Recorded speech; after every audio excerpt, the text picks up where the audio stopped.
a newer conservative outlet. It gets a ton of attention here in New Hampshire. I'm excited to speak to the editor-in-chief of the Granite Eagle. This is The New England Take. It's the New England Take on WKXL, 1450 AM, 103.9 FM, and 101.9 FM, as well as the GraniteGrock.com. Every Saturday picks up the show. NewEnglandTake.com to get everything from the show, including all of our podcast feeds. If you're checking us out on YouTube, please hit like and subscribe down below. It does a lot for the show. If you have a tip or you want to get a hold of me, it's AJ at NewEnglandTake.com. Your opinions, all the terrible things I say on here, how wrong my guests are, whatever it is. Shoot me an email. I appreciate it. All right, excited today to be joined by Chris Thompson. He's the editor-in-chief of the Granite Eagle. Welcome to the show. Thanks, AJ. Appreciate you having me. So what is the Granite Eagle? So I found you guys pretty much because of the announcement that you were going to be stepping up as the editor-in-chief of the outlet. What is it? So the Granite Eagle is primarily, it's an independent New Hampshire-based publication, and our commitment is, really focused on restoring common sense in the media, free speech, and thoughtful journalism. What I've lived in New Hampshire my entire life, and I've been exposed to, all of the media, the primary media sources that are in New Hampshire, and it was my belief and several others' beliefs that, it was time for something new, time for something better, and time for something that's unfiltered. Free speech, and people can speak their minds and talk about what they want without repercussions. And I think it's really important for everyone to know when there's a player out there doing journalism, because you guys definitely are doing some legitimate journalism over there. What is the ownership model of it? How's it funded? How's it kept afloat? Yeah, it's a good question. So the Granite Eagle is privately funded. It was actually founded by several folks, including Jay Lucas, who was the main investor.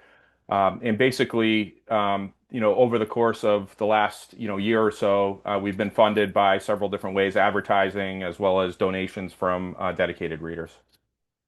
That's great. So GraniteEagle.com if anyone wants to, GraniteEaglePress.com if anyone wants to check that out. I'll put that down in the episode description. Your email newsletter is great too, weekly. It doesn't spam the crap out of you like some of the other ones that I That's have right. to pick and choose, especially as I try and pick up some outlets across Vermont and Maine. It's one of those ones where it's like, I really don't want 7 emails a week. I just want to know what you've got that's new, and I really want to pay attention to. No, I appreciate that. We do a weekly, once a week, every Monday, we have our summary of all of our stories that we've published over the last week and anything that's breaking on Monday morning.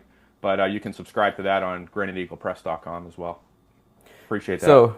So Chris, you yourself, actually, in my little bit of looking into who is this guy that's running running this outlet here, you were a longtime columnist over at the Union Leader in the business section, and what was the basis for that column that you had? And talk a little bit about why you decided to go a different direction.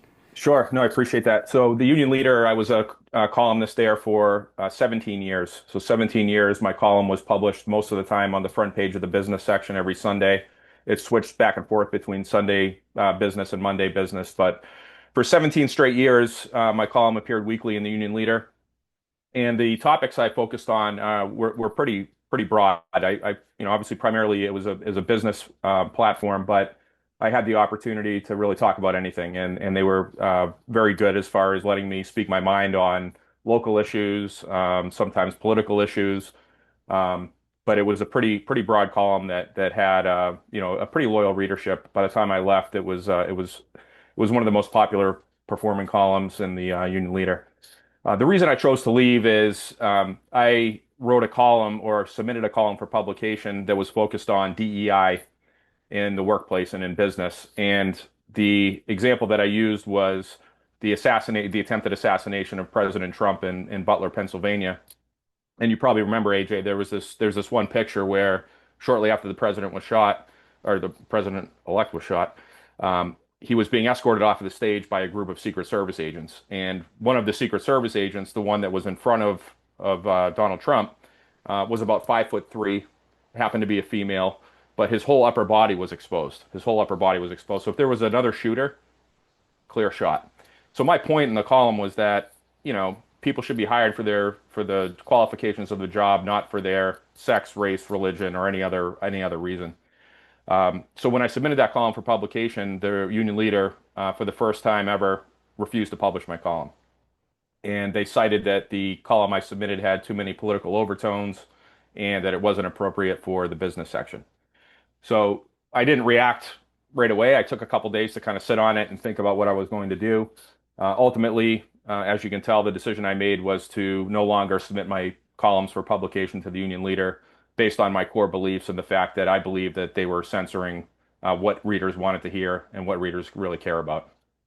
Which is tremendously important. The whole DEI conversation, especially talking in the business world, is essential. I mean, it's a huge part of the DEI is tied in with so many different things that they try and that the World Economic Forum kind of pushes, which is something that you got to play nice in the pool with if you're a multinational, multi-billion-dollar corporation. It's an essential part of what they do. It is something that is indexed when it comes to many of the various business outlets across the country and across the globe. Ultimately, when it comes down to it, where you got to have your statement on this is what you're doing when it comes to DEI. Are you doing this or that when it comes to it gets roped in with environmental stuff for some reason, and it's very strange, but it becomes a tremendous part, especially if a company wants to go public, and to say it's something that's not appropriate for the business section is bananas. Yeah, exactly. And everyone has their own views on DEI. My personal belief is that, companies, should not be hiring based on anything but the person's skills and their experience. And really nothing else matters. Their race doesn't matter, their sex doesn't matter, their sexuality doesn't matter. So I'm a big believer in that, and that was, kind of the whole premise of the column. And the union leader made a decision not to publish it based on the political overtones that they cited. Yeah, it's everything Trump gets things turned up to 11 with certain people, and they just like it's which is unfortunate, especially when you consider they're the statewide newspaper of record in New Hampshire. That's and right. They should be respected and get some of these controversial things in. For the record, they do publish things when it comes to their op-ed section. That's when right. it comes to it, I've personally written a piece when it comes to Scouting America and the way they've handled it in the Union Leader op-ed a year or two ago. But when it comes down to it, I mean, the business side, it's huge. It's a huge thing that companies get dinged on all the time if they want to go across borders.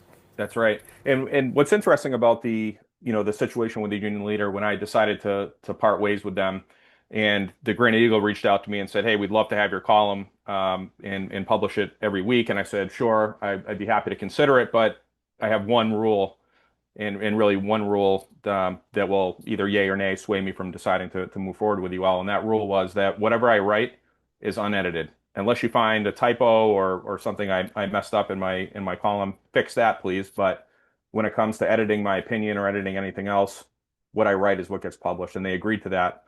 So I'm very proud to say that everything that you read in the Granite Eagle that has my name on it is purely my opinion and my work. So Yeah, and your column now over at the Granite Eagle is the right angle. Is there a consistent theme you look to come across, or is it whatever happens to pique your fancy as you go to write? It's a great question. So, you can tell by the columns that I write about, it's pretty broad. I write about a lot of different things, politics, local issues that are happening here in New Hampshire, national issues, global issues. But my column, there's an interesting approach that we've taken at the Granite Eagle, and I'll share some stats with you that, in New Hampshire is a very unique state politically. I think obviously that, AJ, you're in this industry. But there's a total of 980,000, registered voters in the state of New Hampshire. Of the 980,000, 324,000 are Republican and 275,000 are Democrat. 380 over 380,000 are undeclared, right? So in the last general election, 2024, 814,000 people came out to vote in New Hampshire. That was 83% of the registered voters, which is pretty impressive. Very actively engaged constituency. But what's also interesting is the differential between the general election with Trump and Kamala Harris was 50.7% went to Kamala, 47.9% went to Trump. Very small margin, 23,000 votes, big round numbers. So our thought is that, there's close to 400,000 citizens of New Hampshire that can go either way. They can go Republican, they can go Democrat. And we believe at the Granite Eagle that there's that middle, 5 to 10% that can sway the election either way. And if you look at the last general election, that's exactly what happened.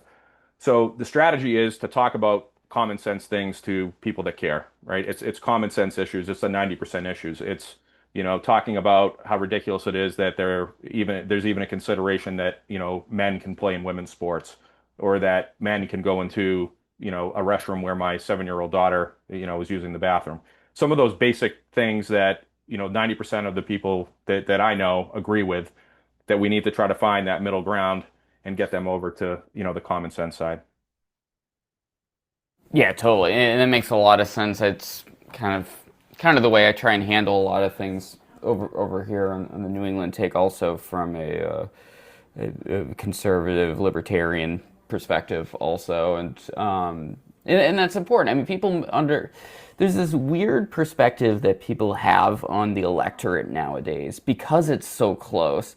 They just assume, oh, that's just the way it is. We're just split 50-50 no matter what across the board. And it's going to be just whatever craziness happens like immediately before the election. That's the way it's going to be forever. It's like, no, it's like a lot of these undecided voters feel lost in the woods of politics nowadays, which you especially see post Charlie Kirk with a lot of the extreme leftist language that came out after that, where they're there for the picking, and if the conservative movement can get some solid candidates and messaging across of common sense and some logic, and saying, hey, we're kind of done with some of this social engineering that we've been trying to force down the throats of people through some very cult-like DEI nonsense, that, hey, maybe we can get some people to vote. Obviously, it's a little nuts with Trump being the figurehead of the Republican movement, because he's a very polarizing figure no matter what way you think about him, whether good or bad. He's a polarizing guy, but he's up there in age. He's on his second term. In a couple of years, JD or someone else can really make if they do the right thing and try and make a solid, conservative, realistic movement, it can go somewhere. Absolutely agree. And I think, you mentioned Charlie Kirk, and his efforts really changed the country, and they changed the election. One of the interesting stories that we broke in the Granite Eagle was, after the Charlie Kirk assassination, there was a teacher at Timberlane Regional High School. His name was Ed Tinney, and he had posted on Facebook that he was glad Charlie Kirk was dead and all this other nonsense. We broke that story. Immediately after we broke the story, or was within 24 hours, he was placed on leave and has subsequently resigned from his role. Thank goodness, because folks like that are spewing that rhetoric and teaching children is a very scary thing. And it needs to be brought up, and it's something that you gotta love the political language of the online nowadays, where if a left-wing outlet, say the New York Times or whatever, goes after some like literal Nazi or something like that that's out now in the public sphere, and probably needs to be taken down a couple notches from where he is, because he's got some very bad things. Sometimes, I don't care, both sides of the aisle, there's some people that are just kind of outside the common parlance of how we approach issues. But anytime a right-wing outlet goes after someone that says something absolutely, completely crazy from the left, they get said, oh, you're just for cancel culture. I'm like, no, there's a happy medium somewhere in this, where if you're celebrating this, come on. Totally agree. Yeah, no, people forget, AJ, I talk about this a lot when I get into these, political discussions, is that, our country was, designed, the founding fathers designed the structure of our country so that not one side can dominate, right? There has to be compromise. There has to be, meeting in the middle. And today, in today's political climate, obviously you can see what's happening now with the government shutdown and all the other, other nonsense that's happening out there, is that the country is very divided, and that's unfortunate. I have a lot of discussions with folks that have, varying political beliefs, and you can't even really have a conversation anymore, right? If someone says, "Oh yeah, I'm a Trump supporter," or "I like what he's doing here with immigration," or "I like what he's doing with, stopping wars," you can't even have that conversation today. People get, very emotional. They shut down, and it's very disappointing, because that dialogue and those discussions are really critical for everyone to have. Yeah, like these aren't all black and white issues. Like especially, I mean, the Gaza war is like a fantastic example. It's got to be the. It used to be, in my opinion, abortion discussions where we're like, this is a great way to show how screwed up our political discourse is. But right now, it's totally the Gaza situation Oh because yeah, you it's can horrible. say you Yeah. can say like, hey. Yeah, Israel should probably stop doing what it's doing there. It doesn't seem to be, in my opinion, doing what they're saying it's doing. But you can still say, yeah, Israel should exist and have their borders and be whatever crazy state they want to be, just like all the other crazy states that are in that part of the world. It doesn't mean you want Israel gone or you don't care about the Gazans or things like that. It's tremendously more complex. This is a multi-thousand year part of the world where you've had all these factions going against each other, and it's not this war is not it. Like this is much deeper than anything that has happened since the initial attack from the Hamas agents. Yeah, and people forget about that, right? Today, 2 years later after the October 7th attacks, you hear about all of the tragedy in Gaza and, it's a pile of rubble, people are starving. It's a horrible situation. But it's important to remember that, 2 years ago, Hamas went into Israel and, murdered over 1,000 people and kidnapped hundreds of people. And they're absolute savages. I mean, they chopped the heads off of babies. They did some absolutely gruesome things. What are you supposed to do? I mean, that's the question I have is, what is the alternative? When 9/11 happened, we didn't worry about, going into Afghanistan and, oh, geez, we're going to ruin the country. No, we're going there to weed out the terrorists and make our country a safer place. And that's exactly what Israel's doing, in my opinion. It's not not an easy situation. And it's unfortunate that there's so many people suffering, without a doubt. It's literally what Hamas wanted. They were trying to egg on the war that they got. They lost quite thoroughly. They made it, but they did win in from one perspective where it's yeah, they got the chaos they wanted. They wanted Israel to be viewed very negatively across the globe, and they did win a little bit in that perspective. But I mean, ultimately, they've been pretty beat back. Yeah, it's not a good time to be Hamas, without a doubt. No. All right, so I'd like to talk to you about a couple of recent things on your site. And 20 hours ago, so we're recording this on Tuesday, October 28th. This is probably going to be posted online on Thursday, and then everyone shares on Saturday.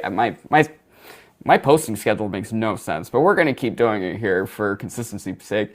But Trump's New Hampshire approval rises 4 points amid the shutdown, and Vance dominates early GOP fields. Reading through, I'm like, yeah, this makes a lot of sense to me. Were you surprised by some of the polling that you looked over? I'm always surprised at polling, actually. Polling's interesting because it's a poll, right? It's a sample of what people are thinking and feeling at a certain point in time. But I actually am surprised. I'm not surprised that, Trump's, ratings are rising over the government shutdown because the Democrats are blocking it, right? I mean, this is the same exact bill that they voted on numerous times, and because it's Trump and because of the situation, they're blocking it. And now you're talking about hundreds of thousands of people that aren't getting paychecks, critical, government. Um, divisions that are not working. I have friends that are impacted by it. It's a horrible situation. And but yeah, I'm not surprised. I think, the people I speak to they're tired of the nonsense and they want the Democrats and the Republicans to work together. They want to get things done. And there just seems to be this wall on the Democrat side and the refusal to negotiate and work with the Republicans. It's unfortunate. Very unfortunate. Here's my hot take on it. I'm glad they haven't done some interim bill and got it passed. You guys need to make up your damn minds of what you want to do with going forward with the big things. So for those that aren't really in the know of it, one of the big thing when it comes to the shutdown for the Democrats is the enhanced COVID subsidies for individual market plans, which my own conflict of interest. I'm not going to say too much specifically when it comes to whether they should or should not exist, but that's the thing. And instead of, we need to make a decision. You guys, as a federal government, I really want them to say, okay, we're going to keep doing this and we're just going to make it permanent or not. And I don't see Republicans siding with making it 100% permanent. Yeah, you're right. Hopefully it all gets worked out. I mean, this obviously can't continue to go on much longer. It's having some pretty profound effects on everything that's happening in our country, and people need to figure it out, and that's why we have them in Washington. That's why we elected them, and to see what's happening is, in my humble opinion, very disappointing. So continuing with this polling, I mean, with JD Vance side of it, I mean, what's your predictions on him going forward? Like, he's got some complexities that have been brought to light, especially around AI, that is some of his strange bedfellows with his his work in finance and technology before making his way over to the Senate. What's your take on JD? Yeah, I think JD, he's definitely a bright, intelligent, great American in my opinion. I mean, he was selected as the vice president for a very good reason. His background, his story, his life story is probably one of the most fascinating stories that I've ever heard in my life. The movie that's out by him or about his childhood and what he went through and how hard he worked and served our country as a Marine.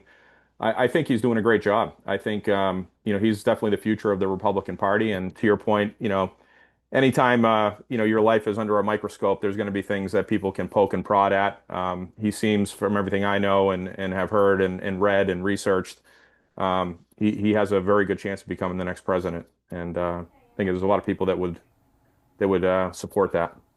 Yeah, he seems like a no-brainer to me. I mean, he's an obvious next evolution to what right now is considered the MAGA movement. MAGA is not going to stay forever, people. A lot of people think it's going to be like, this is the thing, it's forever going to be the Republican Party. It's going to shift over time, and it's going to hopefully, especially under J.D. Vance administration, because right now he's polling extremely high, according to likely Republican primary voters. 51% say they would vote for him, with far behind Nikki Haley. I don't know how the hell she's still under any consideration personally, and Tulsi Gabbard, who I don't. Has Tulsi even switched parties? Is she a Republican technically now? Tulsi Gabbard is a Republican. Yeah, Is she now? Okay. Yeah. My understanding, I'll have to fact check that, but yeah, I'm 99% certain she went from being a Democrat to a Republican. Oh, okay. It's probably required if you want to be in the cabinet. Yeah, I would think so. I would think so.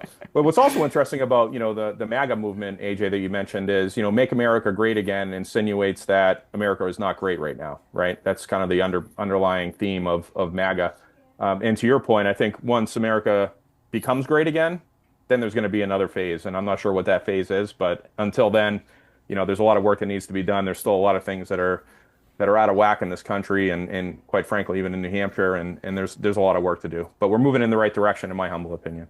Yeah, I agree. I mean, my big hope is more focus on growth. I mean, it's one of those things where I'm very happy Trump has had a lot of focus on, hey, we need to onshore so many things. It's one of the missions behind the tariffs and addressing the trade deficits, which he doesn't seem to understand what a trade deficit is. I don't know. I'm a little confused by his messaging when it comes to some of that stuff.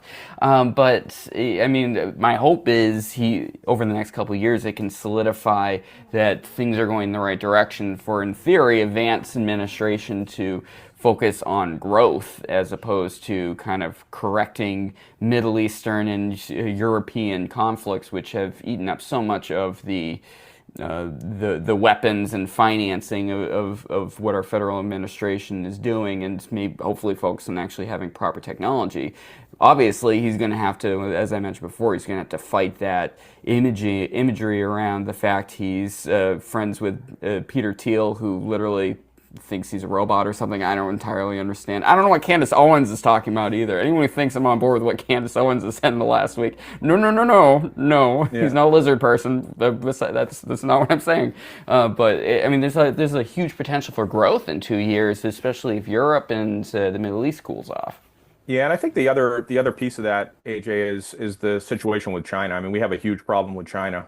You probably saw over the last week or so that they've tightened up exports on rare earth. Rare earth are magnets that are used in the vast majority of defense applications, including missile systems and drone technology and ships. And China today is controls 90% of the global market of rare earth, and that's pretty scary when you think about it. So Trump's in Asia right now, and he's hopefully going to be meeting with President Xi tomorrow. Sorry, on Thursday. And hopefully they can work out some sort of deal because our reliance on China, not just in rare earth, but in other technologies and products is scary. I did an interview with the Wall Street Journal about a month ago, specifically on rare earth and the grip that China has on the globe. And I told the reporter, I said, listen, I think it's important to talk about the situation and how risky it is and how dangerous it is for our national security. But in my opinion, the bigger part of the story is how did we get here in the first place?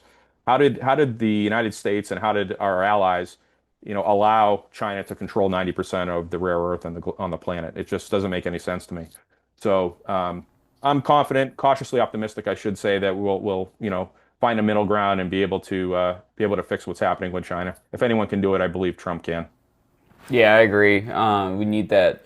People on the face of it despise the strongman image, but it's needed in some of these foreign relations 100%. We need to make sure India and such all knows, hey, siding with Russia is not going to be in your best interest going forward. It's going to be siding with the United States. And because there's going to be, I mean, there's many foreign war analysts out there that are saying, like, that's going to be the next war. It could be a condensed proxy war, it could be something of that nature, but there will be some conflict with China in the next couple of years, and we're already kind of dealing with it, so we need to make sure we have appropriate resources coming from other places, whether it's like Ukraine, if we do get those rare earth deals sorted out over there, or various other countries. Like China is very fortunate in its resources, and we need to combat that through the market.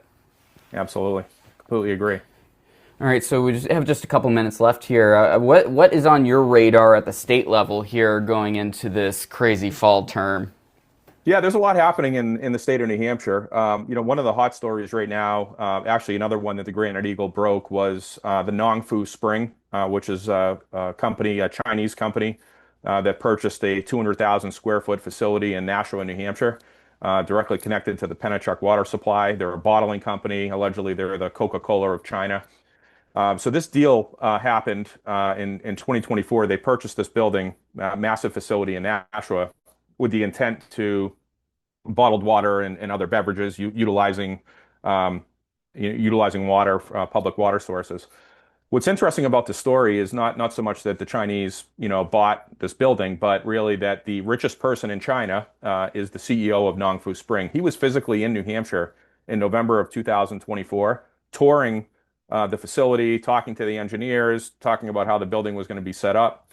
And what we uncovered at the Granite Eagle was that this wasn't just some random person coming to buy a business in New Hampshire. The state of New Hampshire Business of Economic Affairs actively recruited Nongfu Spring.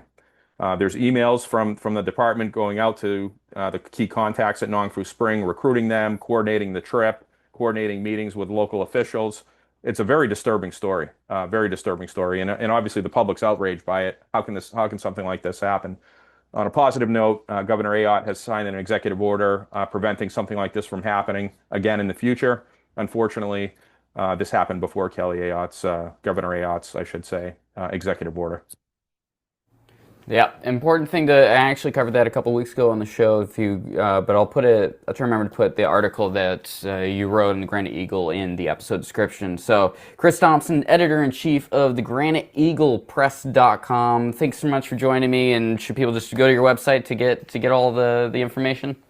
Yes, sir. GraniteEaglePress.com. Thanks for the time, AJ. Really appreciate it. All the best.